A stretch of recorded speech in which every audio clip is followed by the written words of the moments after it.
Can acquiring a disability change your moral values or your worldview? Yeah, a lot actually. Like before I became disabled, I always had this anxiety around not being good enough and not making it.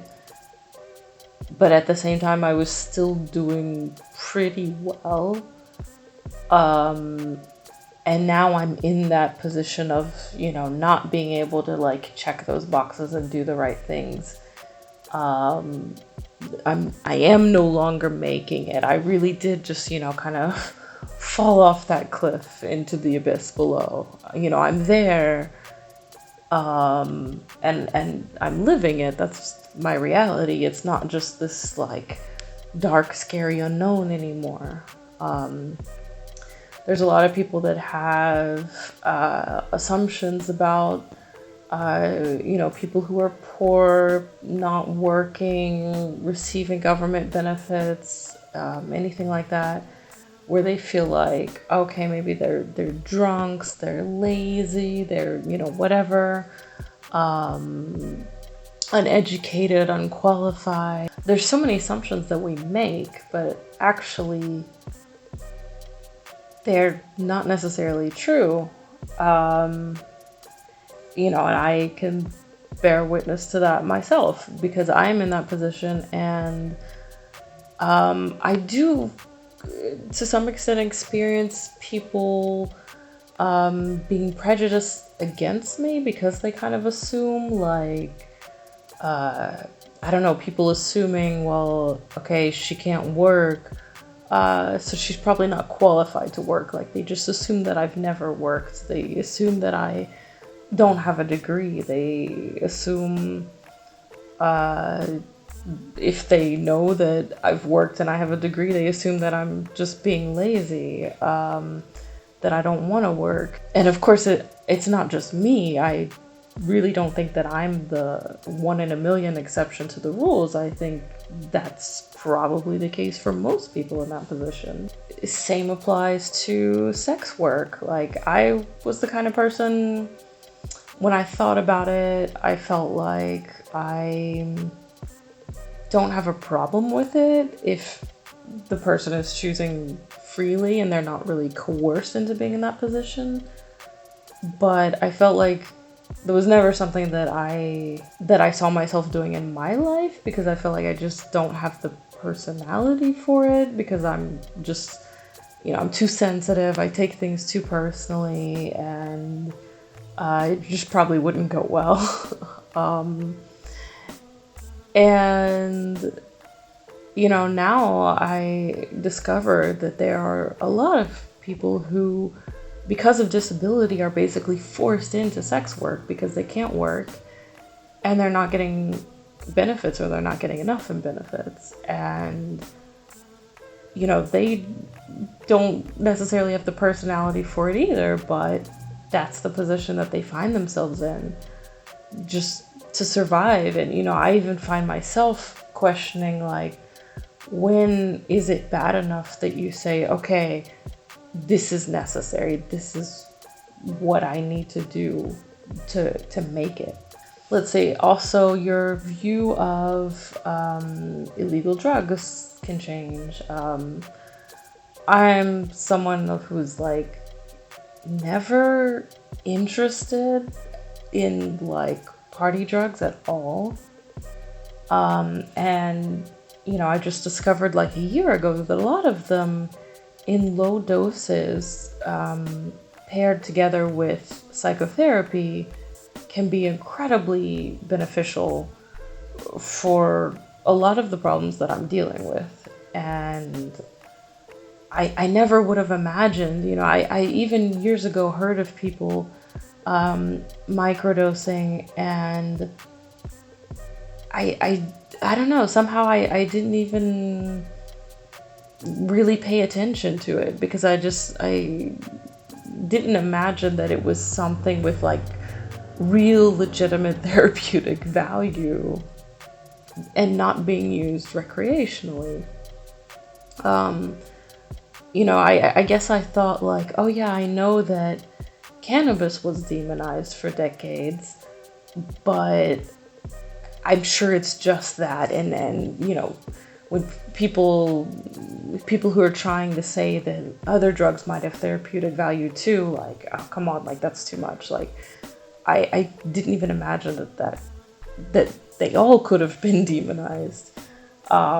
Similarly, you know, you notice that disabled people are demonized a lot of the time.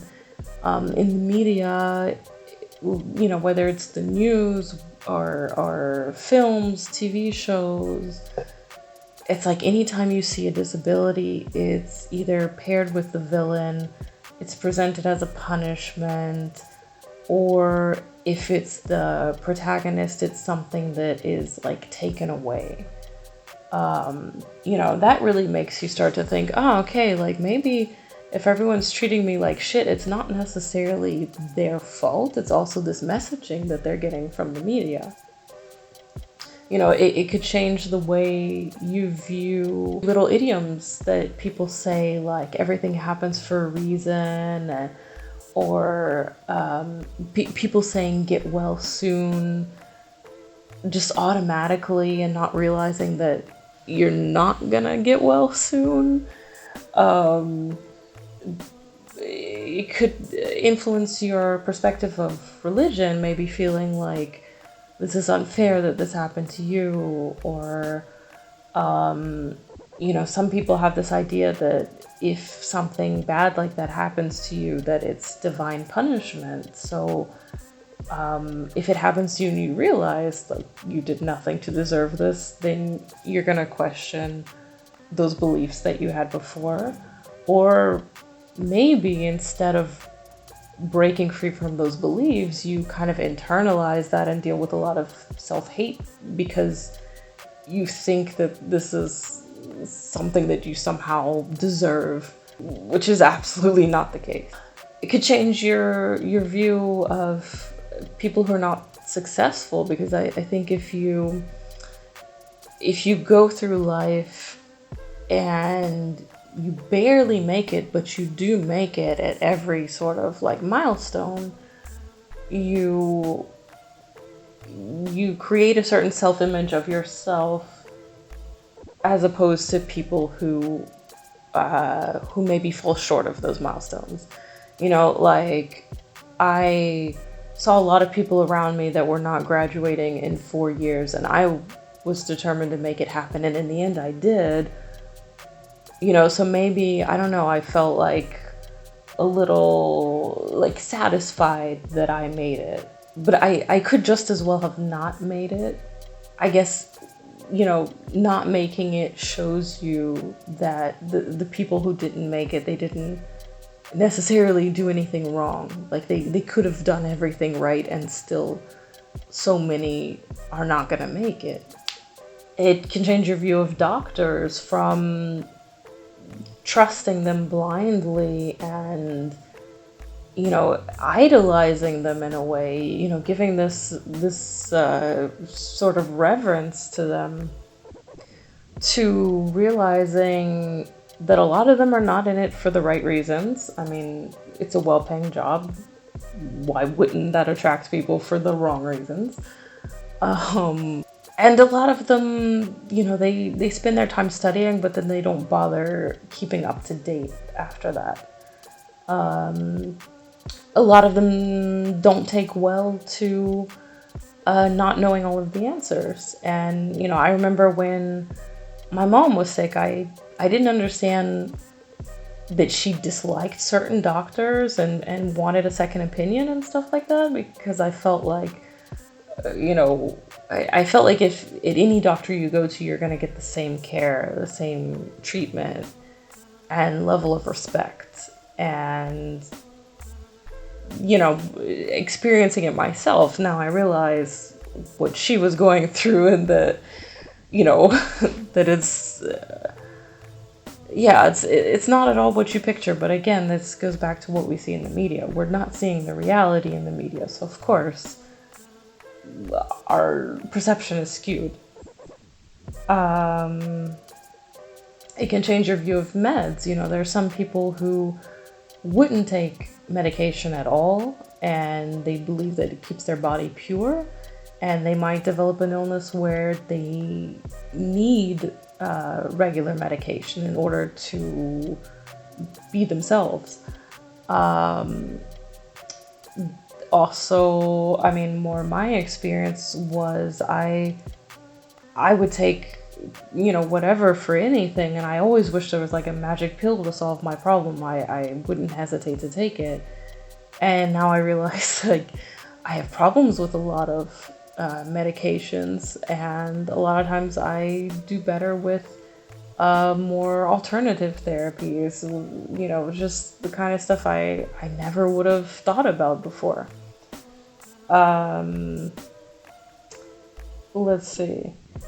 It changes how you view research. There's certain illnesses where I want more research to find a cure, and then there's certain treatments that have helped me that are still sort of underground because there's not enough funding for proper research.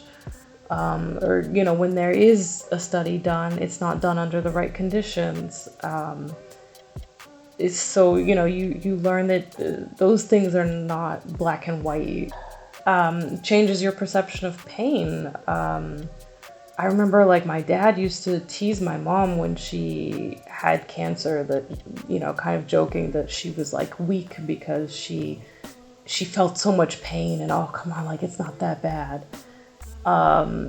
And now, suffering from chronic pain, I see more the opposite viewpoint. I feel like if you endure so much pain, that just goes to show how strong you are. Like, if she can feel pain more intensely than he can, then she's a lot stronger for enduring it. I mean, I had a bone marrow biopsy and colon biopsies without anesthesia this year. And, I was just kind of, I don't know, like breathing heavy and clenching, but it's not like I screamed out, and I guess like, maybe going through that gives me some credibility of like, okay, so if she can endure that, then she can handle a lot. So maybe when she says she's in pain, she means it.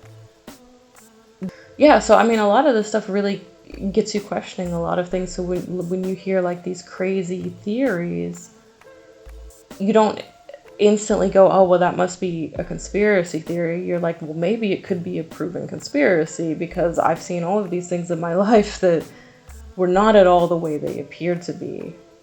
And it turns out that's the reality. So, it's like you're kind of more open to questioning anything. But yeah, let me know if you're watching this and you have a chronic illness or disability. Have you experienced this too? And like, what have you noticed?